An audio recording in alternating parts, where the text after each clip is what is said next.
The Brian and Kenzie Show. On Q 101. Well, it's time for a fact that makes your brain go. Actually, several of them that you may not be aware of about Cinco de Mayo, which is Sunday. Hope we see you out at your local joints. I'll be at Cafe El Tapatio at some point getting some enchiladas. And I don't like margaritas.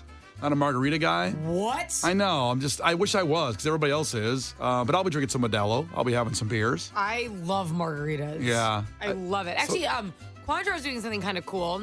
Who is? Cointreau, like the tequila brand. Oh, yeah. They're doing something called a lime of credit. Isn't that cute? Oh. I love it.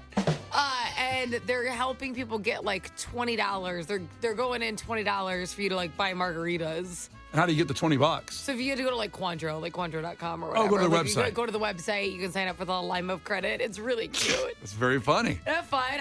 Listen, any money towards margaritas is my kind of money. That's probably like at least one free one. You know what I mean? Like $20. Yeah, I mean, I would say so. Because even the one that I got that was expensive, the El Jefe, the other night, I got a very pricey one. Yeah. And that was like $20. Like that's for a good margarita, Yeah. I would say.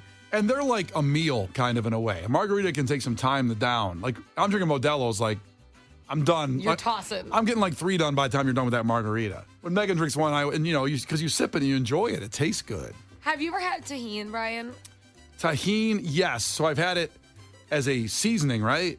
But it is in drinks, correct? Well, a lot of people put it on the rim instead of salt. Yes. Yeah. Have you had that? I've had the candy, too, the tahini candy. Oh, it's good stuff. Yeah. You could also put tahini on mango, and it's so good. What was the second thing you said? Mango. Oh, Is that a hard word for you? No, you said it like I say El Milagro. You said it. But if you put it on there, like the sweet with the, oh my God. Yeah. It's so good. I got to be in the mood for that combination. Case, have you ever had that? Or you actually had a heart attack with the Potbelly sandwich with jalapeno poppers on it. Yeah, no, I can't handle that. I don't think you could handle tahini. I feel like tahini's like, it's not spicy though. It hits, though, a little bit. I mean, it certainly hits. Almost in like a citrus burn, if that makes sense. But it has a burn. Case, can you handle citrus burn or just... I don't know. Sometimes an orange hits me the wrong way. Does anybody have a glass of milk and need to wash down this orange? I picture him in the hot ones like he ate an orange. Yeah. And he's grabbing milk because he ate an orange. Oh, what did Sean Evans get for you? Oh, grapefruit? Oh, my God.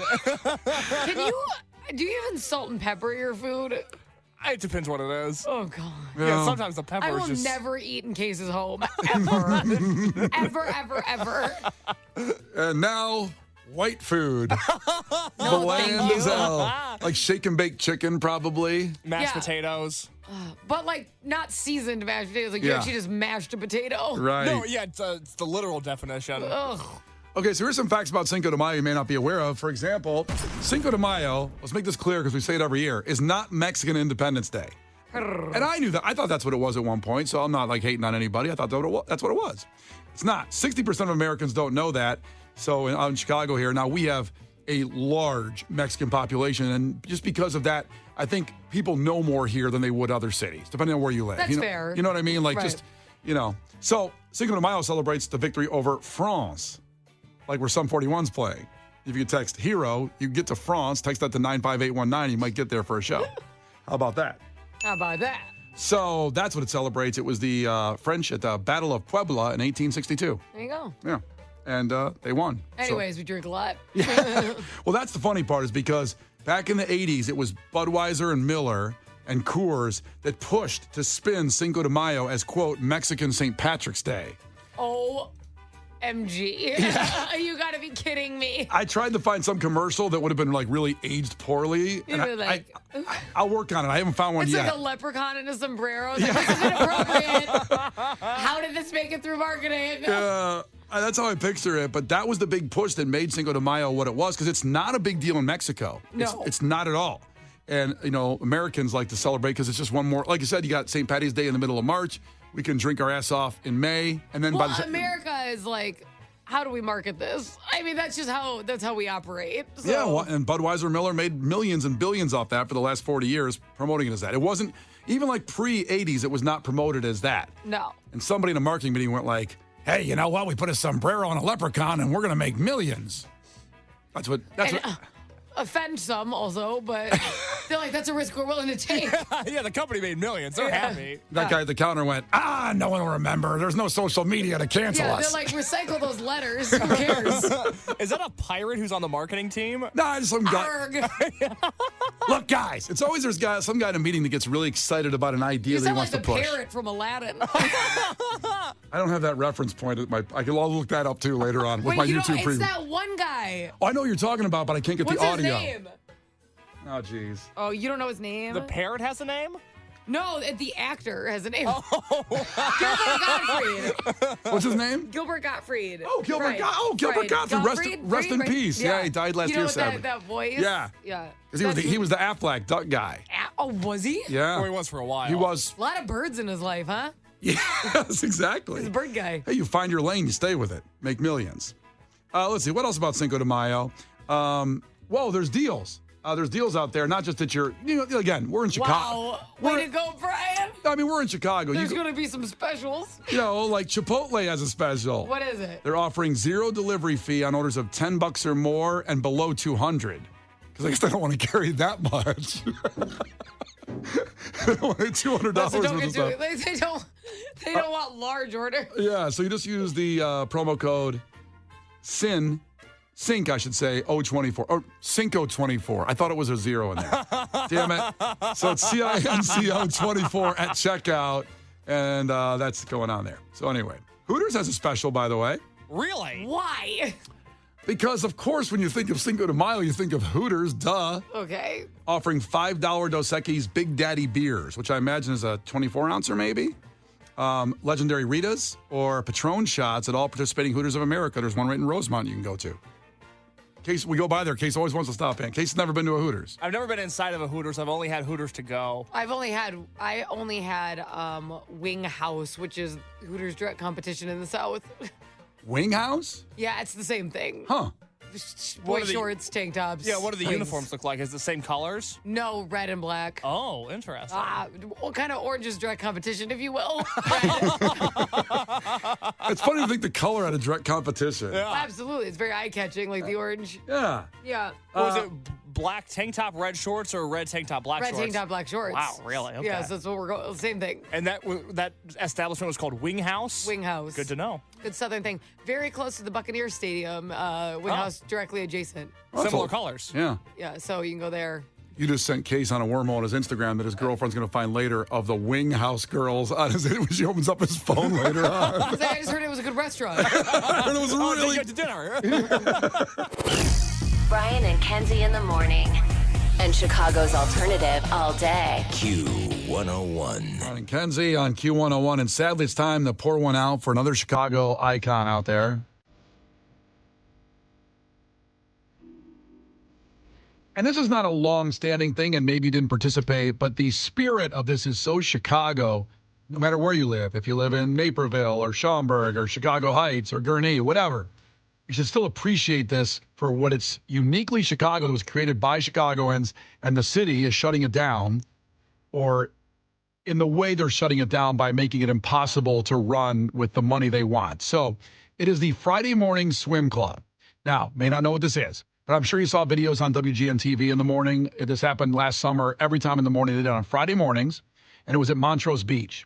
And it was created by two people, Andrew Glatt and Nicole Novotny. And it kind of arose out of the pandemic where people weren't getting together. And they said, why don't we meet up with a couple friends on Montrose Beach where there's a curvature of the concrete there. You can kind of jump in the water and get back out. There's ladders. And let's just meet there on Friday mornings. Let's hang out. Everybody's working from home right now. Let's do that. It turned into a crazy social media thing where thousands of people would come, and you have to bring a floaty to get in there. You gotta bring a floaty. You got to bring a floaty. Hello. Yeah. Duh. So the videos and pictures of it were just outstanding, and it represented Chicago to me when you see it because, well, I have family out of town. People floating on a beach. Like, what do you mean it represented Chicago? No, this is the image that comes to mind. Let me put it this way. So my wife's city. family's from Philadelphia, and some people, you may not be aware, if you talk to enough people outside of Chicago, they are not aware that Chicago's on the water.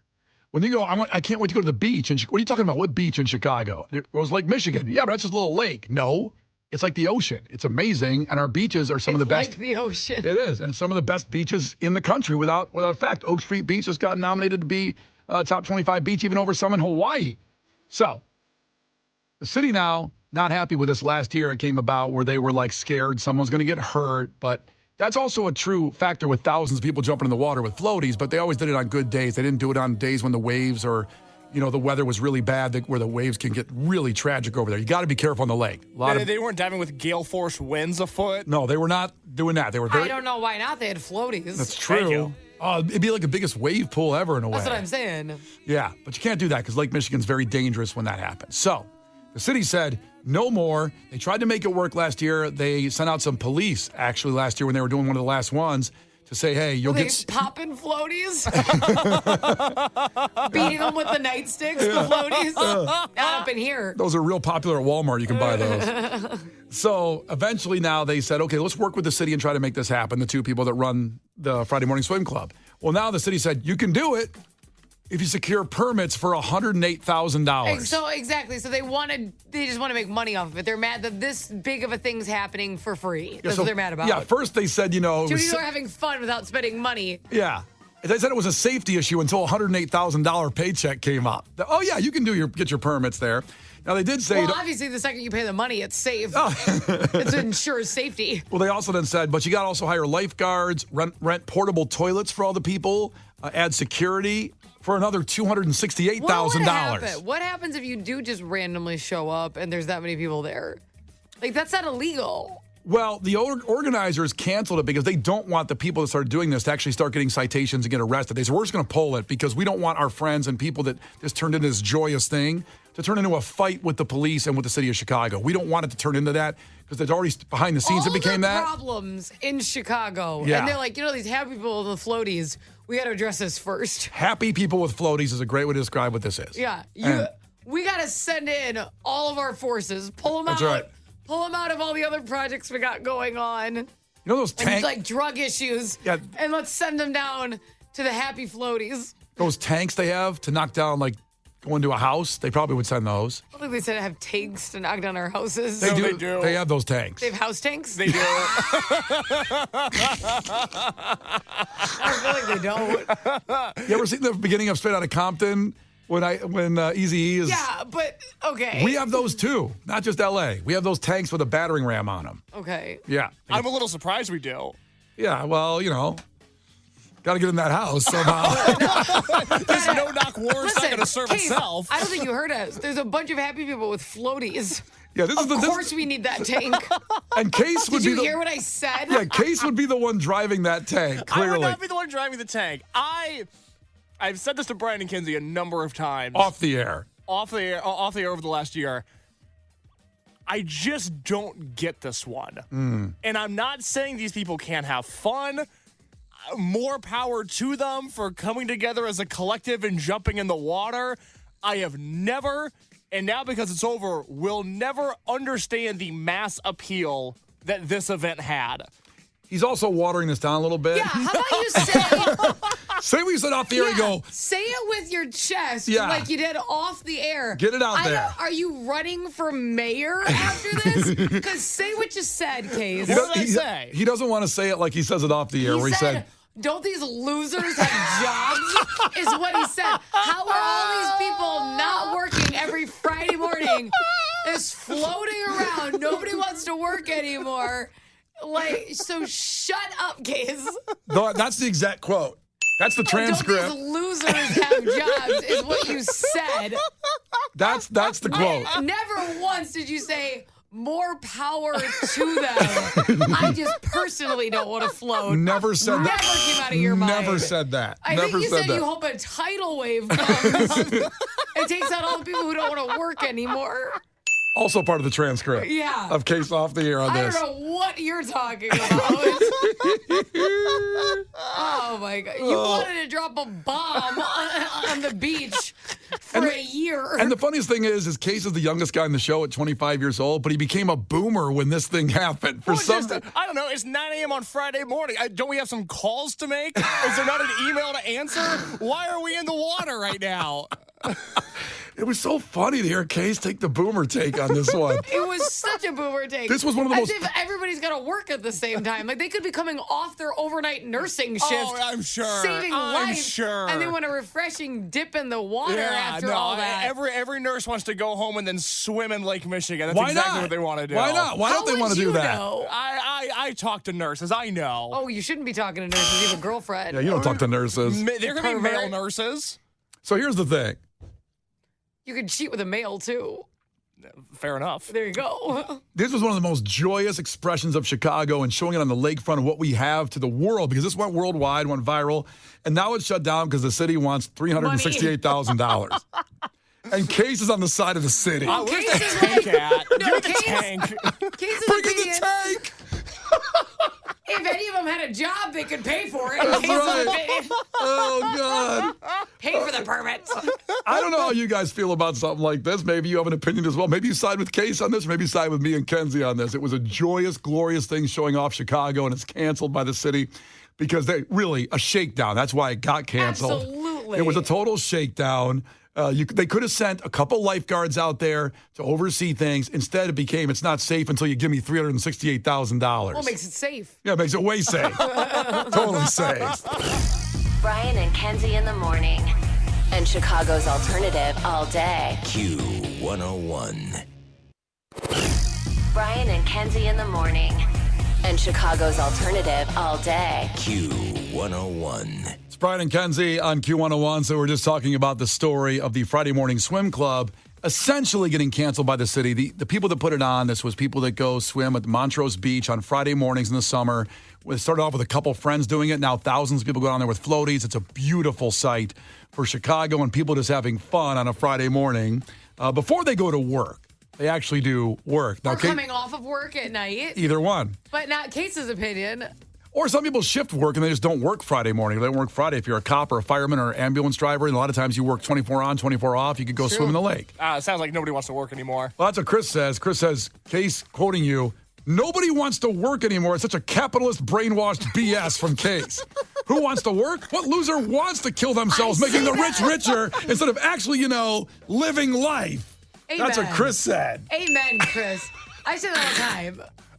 Hey, we can change the system. I'm not saying we're living in a utopia right now, but I'm aware of what the game is. You're mad at people having fun, though, and And not I'm working. aware, You're part of I'm the aware of problem. when working hours are usually. Yeah. Our hours aren't the normal working hours. And you don't see me diving in the pool. I'm here. I'm locked in. By the way, Corey texted in and said, Case doesn't have the arm strength to float. That's why he's mad. Little bitch arms. Well, that is upsetting. Yeah, well, it is a little... Brian and Kenzie, it's Friday, a little after 8:50, but it's time for a Case movie review as we try to get Case to really see the greatest movies of all time because he's seen none of them. Case, the producer, is 25 years old, just to get a perspective on it if you're just listening to the show for the first time. And a lot of people have seen a lot of movies by that age, but he has seen none. But you would argue that in other categories, I'm relatively cultured. Music, TV, general pop culture. Very much so, Yeah. which is shocking that you've never seen the classics. Movies are just so long. But if you watch a basketball game, that's 2 hours. Yeah, but hey, baby, that Pacers game was flowing last night. Your, That was quick. your Pacers did well. It was nice to see. So finally, and I do say this to movies that I love, like Roadhouse, that I'm so jealous that Case gets to watch them for the first time, and Kenzie is ecstatically jealous that Case got to watch The Mummy for the first time. Oh, my God. It's never stopped being my favorite since, legitly third grade. I'm so obsessed with that movie. And to remind you, it's in the theaters this weekend again because it's the 25th anniversary. Is it actually today or this whole week? Tomorrow. Tomorrow's the 25th anniversary of the release of the original Mummy. Brendan Fraser. There's a movie came out like this. Did another one come out just recently? Tom Cruise a few years ago. Yeah. I want to say 2018-y. Yeah. Tom Cruise was in The Mummy? a different Remake. A remake or No, a reboot. actually kind of like a sequel? next one. Yeah. It's based on a true story or something. I don't know. Well, this is the trailer that came out 25 years ago this week for The Mummy. There is an ancient legend of a place known as the City of the Dead. Call it the doorway to hell. Where the earliest pharaohs were said to have hidden the wealth of Egypt. Are we going into battle? There's something out there. Something underneath that sand. they came to uncover its secrets. Mummies, my good son. This is where they made the mummies. They sought to unlock its treasure. And then there was light. Oh, boy. What they did Oh, my God. It does exist. I think this may be the Book of the Dead. was unleash a force unlike any the world has ever known. You must not read from the book! You have unleashed the creature that we have feared for more than 3,000 years. He will regenerate and no longer be the undead. We are in serious trouble. The Mummy. Before you get into it, movie trailers were so much better back then. Oh my gosh. I'm so excited. Oh my goodness. Case, The Mummy, you watched it yesterday for the first time. Tell us about the movie and your thoughts and your takes. Let me ask a question off the bat before I get into my thoughts on the movie, because for the movies that I haven't seen, I was aware of the general idea behind a movie like The Matrix, or the general idea of a movie like Roadhouse, partially because Family Guy had parodied them. No Family Guy mummy parodies, I looked. That's shocking. I know, disappointing really, if anything. Well, they don't want to touch something that's already been perfect. Well, it's been cursed at the very least. Hello. But Kenzie, I guess you're the expert on this. I have a question for you, because I had never heard of this movie until you started working here. And the first week you were here, you're like, well, The Mummy's my favorite movie. And I was like, I don't know what that is. And then you said Brendan Fraser. I assumed, because my only knowledge of Brendan Fraser was through Looney Tunes Back in Action, which is a great film, that this was going to be a comedy. I didn't know what I was getting into. Was this a big movie? Was this like a big box office hit? This is a huge movie.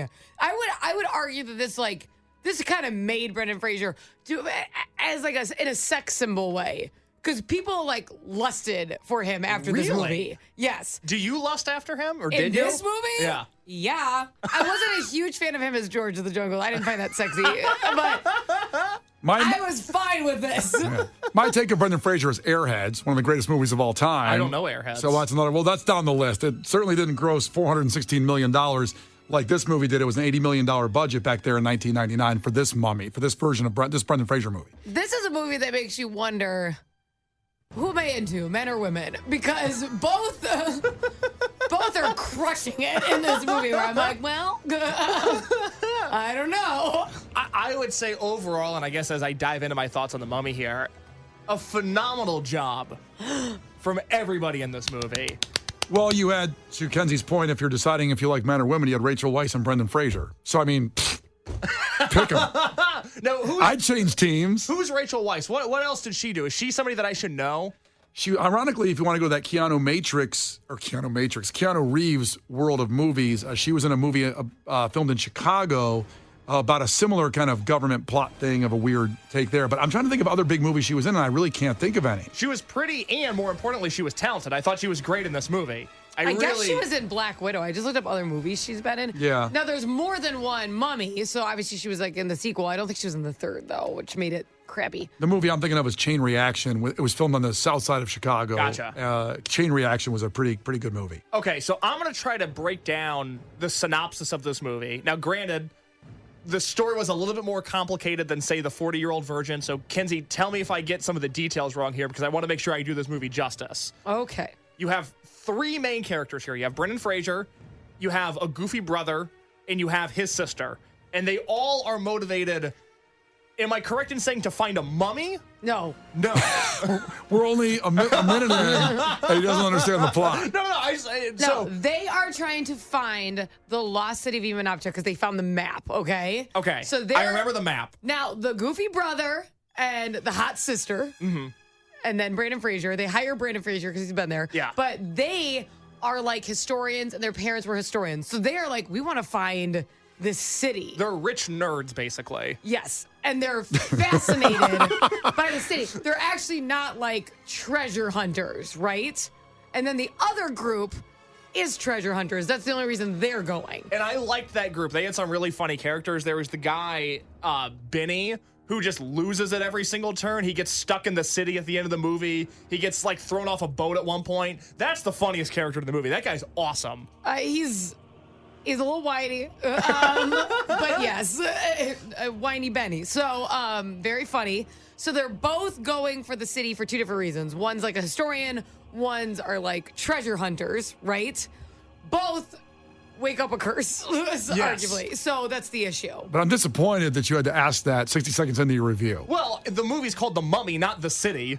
I understand. Well, they found the mummy. But exactly. you watched the movie. I know, but there's a lot going on. I mean, this is not like just wondering what it's about. You saw it yesterday, less than 24 hours ago. I thought you would know what the movie's about. In fairness, Rachel Weisz, who's playing Evelyn O'Connell, she obviously wants to find mummies, treasure, history. Mm-hmm.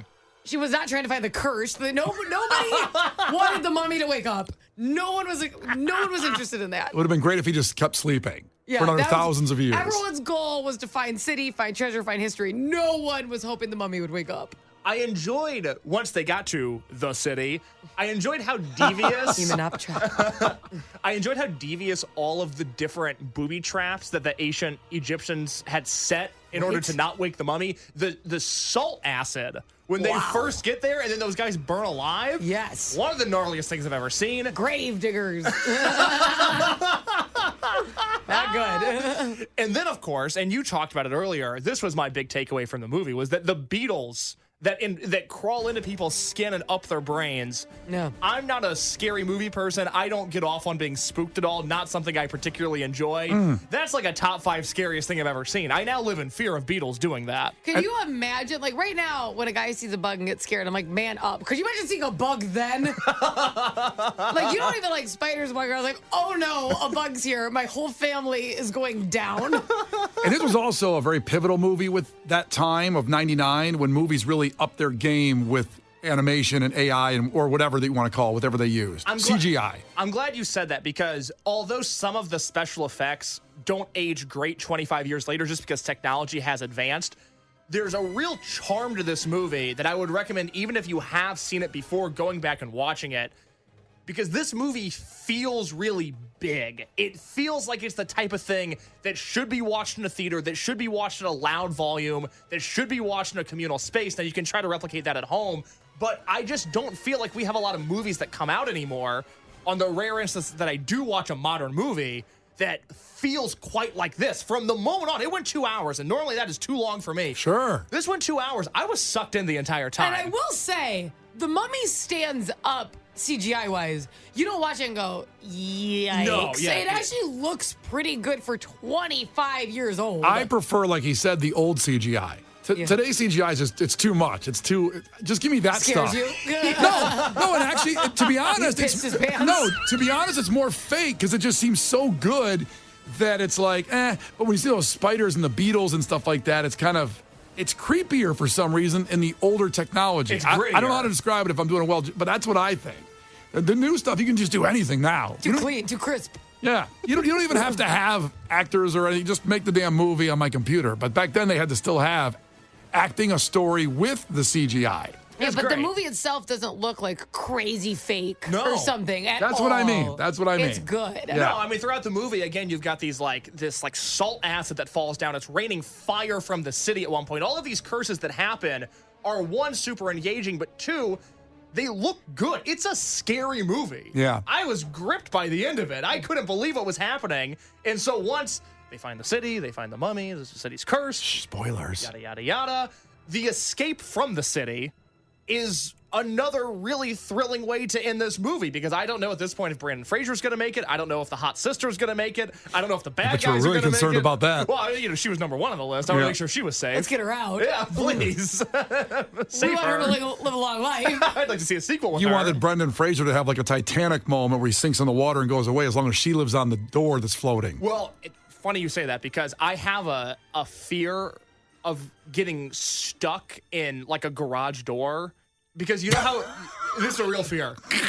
There's a sensor that makes them go back up. I know, but in ancient Egypt, they didn't have those sensors. Any door that closes downwards, I'm really afraid of. I don't want to get stuck. Well, he's never going to have suicide doors in his car, is he? No. I don't want to get stuck and or crushed. And the last few scenes of this movie are all of them trying to escape these doors that are closing downwards, Yeah. and eventually... Could you imagine I know. having to do that? Just It's squeeze. You horrifying. always cringe every time. It's really good. So you like the movie? It's not as good as Shawshank. It's not as good as Roadhouse, but it is one of the best movies I have seen for this project. I would put it comfortably ahead of a Back to the Future or a Matrix or Braveheart, obviously. Really, really good stuff from The Mummy. Okay. It's just a fun time. It really is. That's the biggest takeaway. This is a fun movie. As we talked about yesterday, there's no unnecessary, gratuitous sex scene. You could watch this as a family. Yeah. You could be... That's too bad. Well, that's when no one's painted. So you get a little something, I suppose. Yeah, a little something for the She's guys painted. out there. There you go. It's a really good movie. All right. Well, there you go. Case, the producer, has now seen The So Mummy. if you haven't seen The Mummy, it's pretty good. The Brian and Kenzie Show. On Q 101.